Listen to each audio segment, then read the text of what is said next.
Well, good afternoon, everybody. It's great to be here in the Peterborough Arena, a very interesting venue, and to get out of Westminster, which can sometimes feel like a bit of a bubble. And I know Penema spends quite a lot of time in Westminster. I'm sure she agrees with me on that. And the other week, I went to visit Busy Bee's nursery on Horseferry Road, and I thought I would escape from some of my fellow politicians and spend a morning chatting with people working in the nursery, playing with some jelly maybe, and reading some stories to children. And I had a fantastic time at the nursery. The one thing is that they have an excellent chef there who produces all the meals from scratch, and they looked delicious actually. They looked much better than the type of food that we get at the House of Commons, I can tell you that.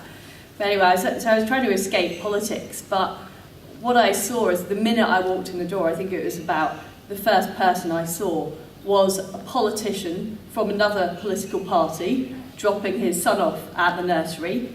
And then I saw the director of a think tank dropping her daughter off at the nursery. So much for getting away from politics. And in fact, the nursery is actually part of the Home Office. It's based in the Home Office building. But what this really brought to life to me is just how everybody now relies on childcare and nurseries, whatever profession you work in, whether you're in politics, whether you're in business, whatever you do for a living. It's something that is now universal, that we regard as part and parcel of our everyday lives, and you certainly can't escape the job, in my case, seeing that.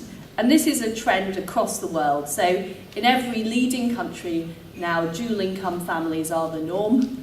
Day nurseries are a really key part of what we all rely on as citizens, both to support our working lives, but obviously also to make sure that our children are developing well, benefiting from early education and benefiting from early learning. And there's been a lot of debate recently about the issue of stay-at-home mothers. I mean, what I would say at the moment in Britain, 66%, so 2/3 of mums go out to work.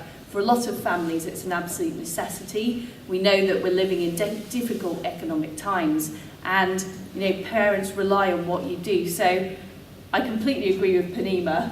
You do a fantastic job across the country. We absolutely rely on what you do, and we're very keen as a government to work with Penema and the NDNA on how we can make things better and definitely get more money to the front line.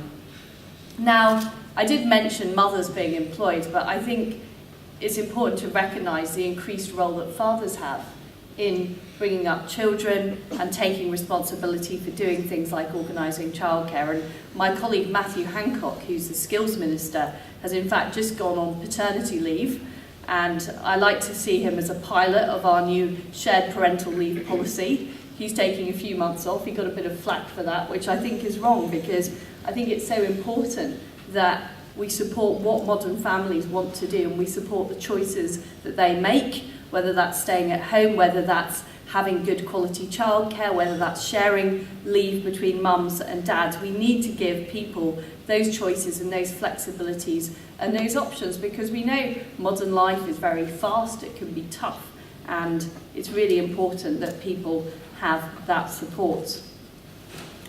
As I've said, we are committed to affordability, quality and availability of high quality early years education and childcare. We know that how a child's brain develops in the first years of their life has a massive and enduring impact on the rest of their life. In fact, the brain is 80% developed by the age of 3. The MPs Andrea Leadsom, Frank Field and Graham Allen, along with George Hoskin of the Wave Trust, have all published thoroughly researched reports that reveal how huge a difference high-quality early years education makes, not least to disadvantaged children. All the evidence from across the world shows the value of a good early education. The Sutton Trust has found a 19-month vocabulary gap between the poorest and richest children at the age of 5.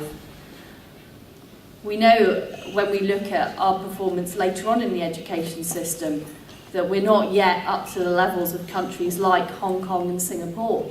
But what is less widely recognised is most of that gap has already opened up by the age of 5. The early years are so important and so vital. Vocabulary at the age of 5 is the best predictor of later social mobility for children from deprived backgrounds. Sir Michael Wilshaw, the head of Ofsted, has rightly said that too many children, especially those who are poor, are not well enough prepared for school, particularly in key skills such as communication, language and literacy. In fact, a third of children start school without basic language and communication skills, and in poorer areas this rises to more than a half. And what's particularly worrying is although we have very high take-up of our 3 and 4-year-old education places, the take-up is much lower amongst those from very deprived backgrounds. So it's the children who need it most who are benefiting least from what our offer is in early education. And our pilot for 2-year-olds showed that higher quality settings have a positive impact on the language ability of 3-year-olds, whereas those who are not high quality don't. And parents have told us that higher quality settings not just improve the skills of their children, but actually improve their own skills. And I think it's a really important role of nurseries is working with parents as well as working with children. Andrea Schleicher of the OECD has written that staff qualifications are one of the strongest predictors of the quality of early childhood education and care. And one of the things that really concerns me as a minister, and I know that Panima has been talking about cost, is just the massive differential we still have in salaries between early years and primary school. And that isn't the case elsewhere, and I don't think it's right that the average primary school teacher is earning 33,000 and the average person working in childcare earns 13,000. I don't think that gap is justifiable, particularly as we know the massive impact that high quality early years education can have. Ofsted are changing the inspection and regulatory regime to make it more comprehensive and more focused on outcomes, which is what is really important. Ofsted will increase the number of HMIs covering the early years. They're recruiting at the moment. They've already recruited new staff to make sure the quality of inspectors is what it should be, because as professionals you deserve to have inspectors who are highly qualified, who know what they're doing and can do a good job. And I know Sir Michael is very committed to recruiting that. And in fact, the Department of Education has given Ofsted additional budget to recruit those inspectors, because it was one of the weaknesses that we felt before, is there weren't sufficient number of inspectors, HMI inspectors in the early years. And starting from this September, Ofsted has been recording qualifications that providers have to focus more on that specific outcome. From September last year, Ofsted has been structured in a regional way, with HMIs in each region dedicated to that region, meaning there will be much more insight into the quality of local provision, which I think is really good. There are 8 regions, each of which has a director. Their numbers include an executive head teacher and a very experienced director of children's services. One of the issues we do have is regional variation in the quality of early years provision. In some local authorities, 80% of early years providers were judged good or outstanding at their last inspection, but in others it was less than 60%. And we want to make sure that we have universal standards that are common across the country. And I think local authorities have a very important role to play in attracting high quality providers to their areas. And I think the new regional structure of Ofsted will mean it's easier for Ofsted to work with local authorities, because from some nurseries I've heard that there are sometimes mixed messages, so providers will get different messages from the local authority than from Ofsted. And I think it's really important there are clear messages so that you know as providers what's expected from you by local authorities and by Ofsted. One of the things Ofsted's been doing recently, which I'm sure Sue Gregory will cover in her presentation tomorrow, is the Getting to Good seminars, which they are piloting in 3 London boroughs. And I think that's part of the process to get more consistency across the country in terms of the inspection regime. Another role that Ofsted are keen to be more involved in is helping broker links between weaker providers and stronger providers to make sure that everyone's learning from each other, whether they're nurseries, schools or children's centres. Following on from the remarks earlier, I do want to reassure you that I recognise that we need to be fairer to nurseries and more consistent, and that is something that we are working on. It's obviously a gradual process in terms of recruiting those people, getting more consistency between Ofsted and local authorities. As you know, any change in government doesn't necessarily happen overnight, but we are working on that because we think it's really important. Another way in which we want to make the system fairer is by creating a new route for paid-for re-inspection.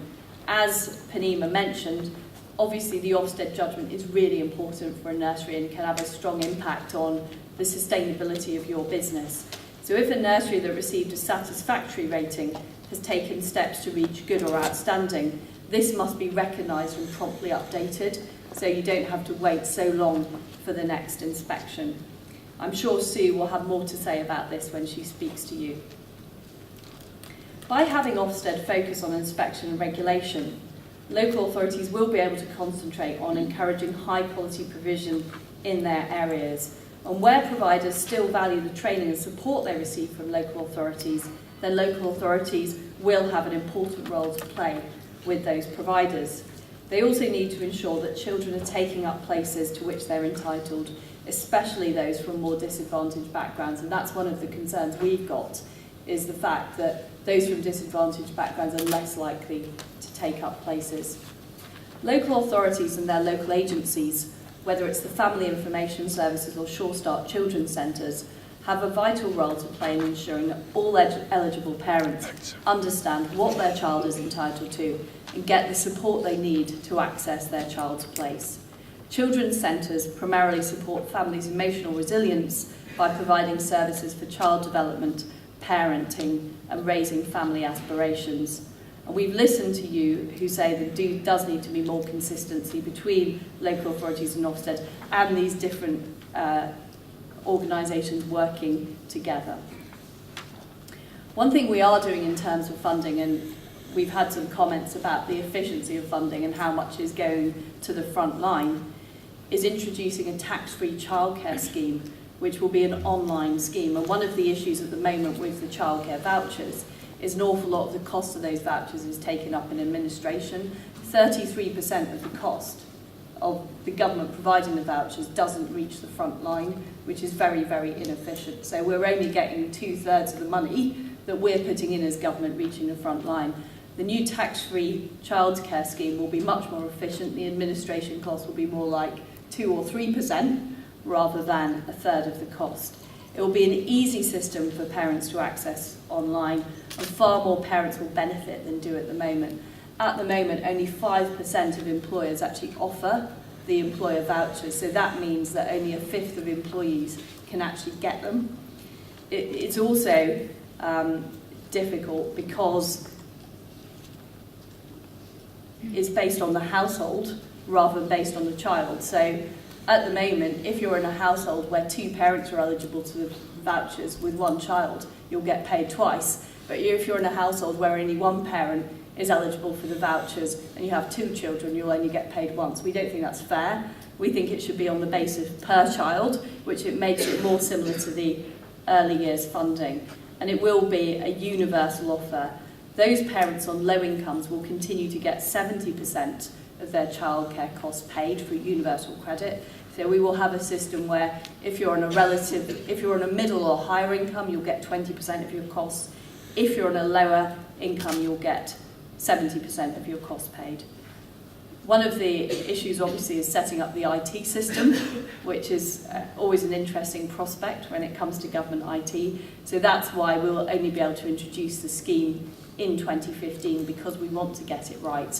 We are working with providers. I think it's very important that you're all involved, so it's an easy scheme for providers to work as well as the parents who are going to be using it. The other thing we're working on is trying to improve the transparency, simplicity of the funding that we provide through the early years education offer through the Department of Education. We do want to maximise the amount of funding reaching the front line. I've had a lot of representations on this from nurseries about the issues they have, and there are clearly unfairnesses in the system. that, about the amount different local authorities get. One of the things we're doing is getting more transparency on that. So currently we are getting data from local authorities about exactly what they're paying for different types of provider, and that will help us analyse the situation better, because one of the issues we struggle with at the Department of Education, we pay money to local authorities, they then devise their own funding rates, so we don't know at present how much is going through to providers. So at least we will have more information, and we've already gathered that information and we're cleaning up the data at the moment so that we will be able to do that. I think that nurseries need a clear single rate so they can determine whether they want to be part of the offer. We were able to announce last November what each local authority would be given to implement early learning for 2-year-olds. And we also published estimates of how many children would be eligible in each area. It's not a perfect system, but I think it's an improvement on transparency on the previous system. The national rate is £5.09 an hour, which outstrips the £4.26 an hour that the Daycare Trust has found to be the average charge for a place. This equates to a premium of around £475 a year for each place. There's around 150 million in trajectory building funding and 100 million in capital for local authorities being made too, which will also support the expansion of early learning in 2014, and the criteria and the details of that we will be announcing very shortly. As I've mentioned, we are now collecting the data for the 3- and 4-year-olds to try and improve the delivery of early education places, and I'll be working with bodies like the NDNA on that. I think it's really important that providers are clear about the funding available in each local authority, and I also want to open more of a dialogue with nurseries about costs, because I think one of the issues we've got is estimating the cost of what a childcare place costs in different parts of the country, and there will obviously be some providers who do things differently from other providers. What we've been doing at the Department of Education is our economists have been working on a costing model, a bottom-up model, actually looking at staffing costs, ancillary costs, premises costs, and so on.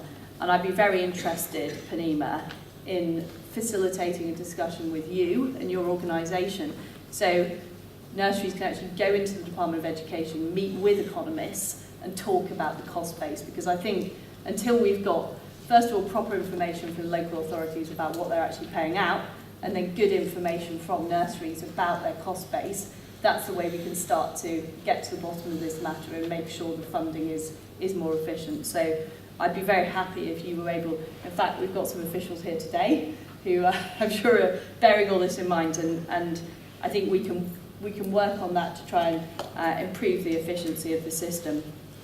I also think it's important that parents have a choice of different types of provision, and that we have more collaboration between different types of provision, so nurseries, childminders and schools.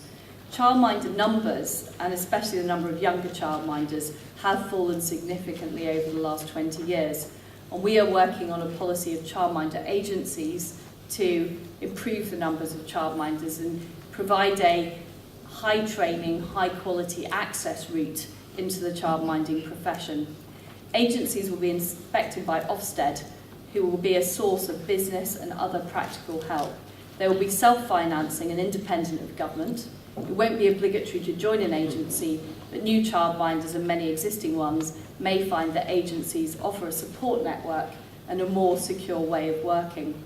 We've had over 60 organisations expressing an interest in working with us on trial elements of childminder agencies, and they're a mix ranging from nursery chains to individual childminders, academies, schools, national childcare organisations, children's centres and local authorities. So what we're going to be working on is testing out the concept, testing out the business model and the regulatory system, but I can reassure you that Ofsted will be keeping a very close eye on the childminders within those agencies to make sure that quality is maintained during that process.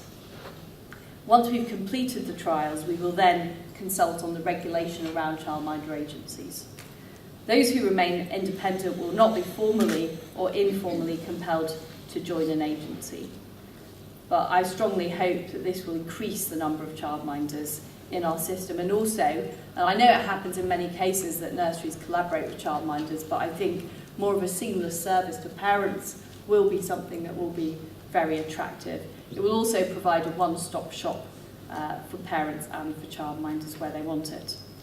I also want to see more collaboration between private sector nurseries, voluntary sector nurseries and schools. And I know this does happen in a lot of cases where schools will have an offer for age 4 and up, and they will also have a PVI provider on site. We want to see more of that. I know it works very well at present.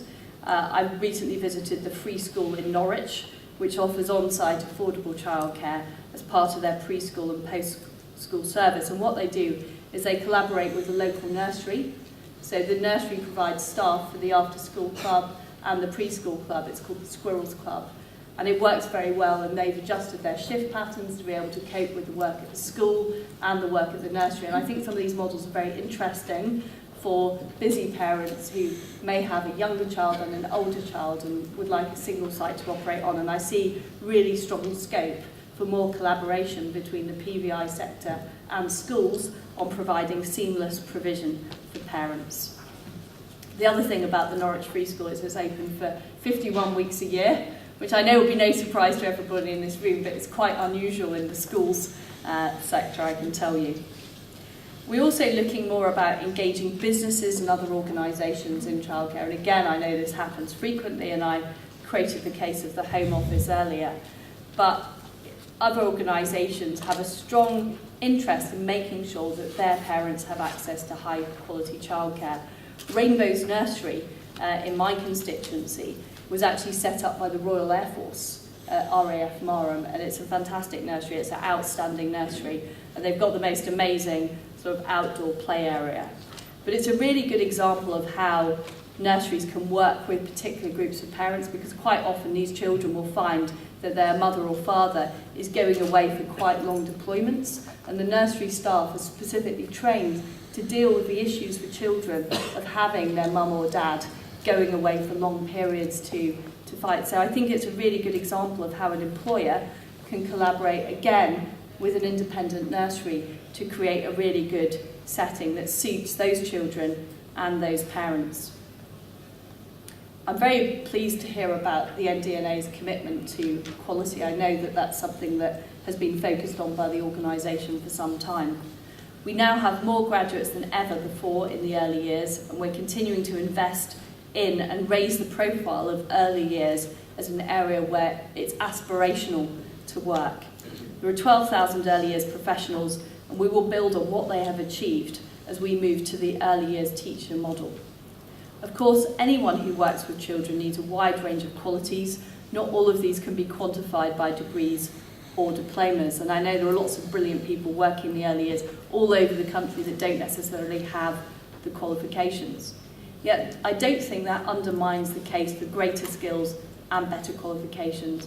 And what I want to make sure is that we recognise a diversity of provision within the qualifications we're creating, like early years teachers and early years educators. So, for example, this week I was talking to Montessori about how we can make sure that their qualifications could be recognised as part of the system, because we want to have very high quality and very high standards, but we want to allow flexibility of practice. So we have different types of nurseries. Parents have a choice about what they're getting. It's absolutely vital that we bring a greater number of highly qualified individuals into the early years. That's why we are championing early years teachers. Early years teachers will be specifically trained to work with babies and young children. The first programme begins this September. We've already been consulting on the criteria. Trainees will need to meet the same requirements as trainee primary school teachers, a degree and passing an English and maths test. And I think it's really important. It should be seen as the same level as primary school teaching. It's just as important, and we're keen to make sure that that pattern is clear. The National College for Teaching and Leadership has consulted on the new teacher standards, and they will be published in July. Early years teachers will support and lead other staff. Now, I understand that Charlie Taylor, the Chief Executive of the National College for Teaching and Leadership was due to speak to you tomorrow, but unfortunately he isn't well, so he can't do that. I'm really sorry that he isn't here because he's an inspirational character, and I think you would have really enjoyed his talk. I know that you've probably met him for other meetings, but Charlie has done, I think, a brilliant job in raising the profile of teaching overall, and he really wants to make sure that there is more of a presence of the National College in the early years, and he sees that as a core part of his job, which is really important, which is why he wanted to come to your conference to speak to you, and it's only unfortunate that he can't do that. And I hope we can fix up a date soon where Charlie can address the NDNA. He's got a really inspiring vision, which I think it would be great to hear more about. Teach First is a programme which has been really successful in bringing talented new people into school teaching. It's for graduates who spend a year doing it or longer after they've done their degree. From this September, Teach First will for the first time include 3- and 4-year-olds, and Teach First graduates, I think, can make a big contribution, especially in disadvantaged areas. And I think what we're trying to do is make sure that education is seen as a continuum. I'd like to see Teach First come into other settings apart from school settings. I think that would be really good, and make sure that this area has a very high profile. We're also making sure that early years educator qualifications are there for the level 3 level.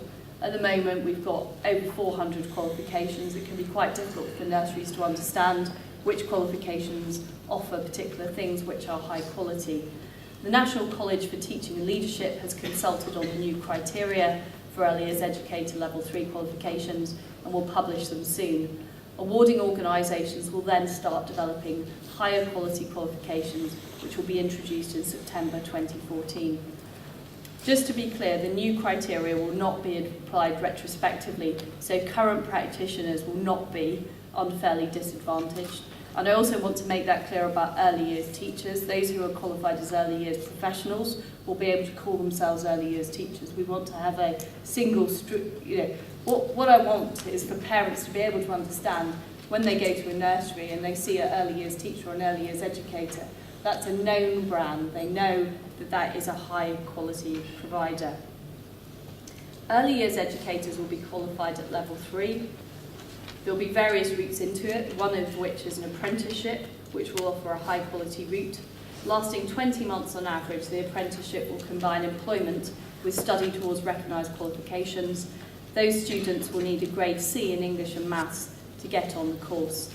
We're going to be introducing the early years educator qualifications from 2014, but we have put in place a transitional measure to run ahead of that.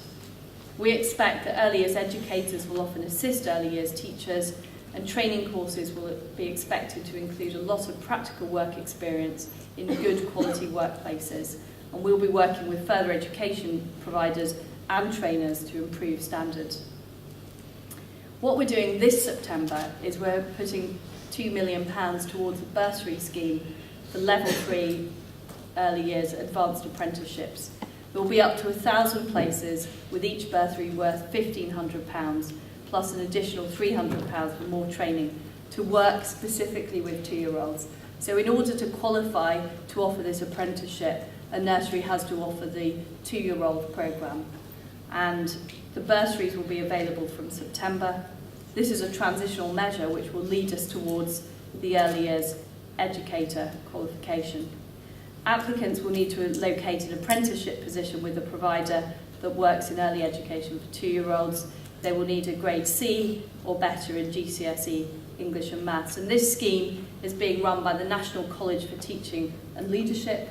It's open to people for all ages, and I'd very much encourage everybody in this room to get involved with that. If you're offering a 2-year place, you can offer these apprenticeships. The details of them are available on the DFE website, and I think it's a really good opportunity. I know that my local further education college in Norfolk, the College of West Anglia, is very enthusiastic about these new early years educator qualifications. What they've noticed is a real increase in the number of students wanting to work in the early years. They think this will be even more of a boost, So if you are interested, you can find out more on the website. We know, I think, how important having high quality, affordable, available childcare is. It's getting more and more important, and I think the salience of it in terms of political debate shows that we know it's really important. I think that we can work together to make sure that the money the government is spending, which is over £5 million, works better in the system. I think we can work together to make sure more of it is going on the front line, more of it is going into high quality provision. I also think we can simplify things. At the moment there's a great deal of complexity, and I have to say getting the job as the early years education minister and lifting the bonnet was quite an experience of just seeing how complex a lot of it is. But what I want to do is make it easier for high quality operators to open in the nursery sector and be financially sustainable, because I think that is what's good for children, that is what's good for parents, and that is what's good for our country. Thank you very much.